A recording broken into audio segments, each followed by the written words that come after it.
Allez-y. Chers téléspectateurs de la Sen TV ñu ngi leen di nuyuwaat comme ni ñu leen ko waxee woon déplacé wu nañ jóge ci fi nga xamante ne moo di centre témoin Adolphe Diagne jamono ji ñu ngi fi nga xamante ne moom mooy lycée bu Parcelles Assainies fii tamit gis nañ ne centre la boo xamante ne tamit bëri na ay bureau de vote mën nañ koo lim toll na ci juróom-ñett yoo xamante ne ñu ngi fii nga xamante ne moom moo di lycée bu Parcelles Assainies d'ailleurs voilà 10 bureaux de vote la am fi nga xamante ne moo di centre bi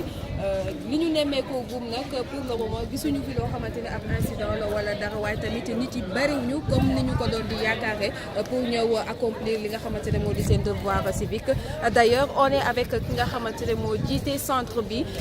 di ki nga xamante ne moo di Mame Birame Seck moom moo jiite centre de vote bi duñu def lu dul rek demander que 2 à 3 questions yoo xamante ne par rapport ak situation bi ñu am ci biir centre de vote bi. Alors président maa ngi lay nuyu yaa ngi fii en direct ci centre bi ñu bàyyi la nga nuyu ko mbokk téléspectateurs yi et revenir un peu sur la situation. Salaamaaleykum mbokk waa Sen TV maa ngi leen di ziar ku nekk sa sant donc maay le chef de centre des Parcelles Assainies donc on a démarré depuis 8 heures donc fi mu toll nii situation bi stable na y a pas de débordement quoi que ce soit peut-être que nag l'après-midi les gars yi dinañ ñëw gën a voté parce que ñu ko doon xalaatee sax yooyu dana gis xam naa gars yi dañu xaw a yeewoo d'ici l'après-midi dinañ incha allah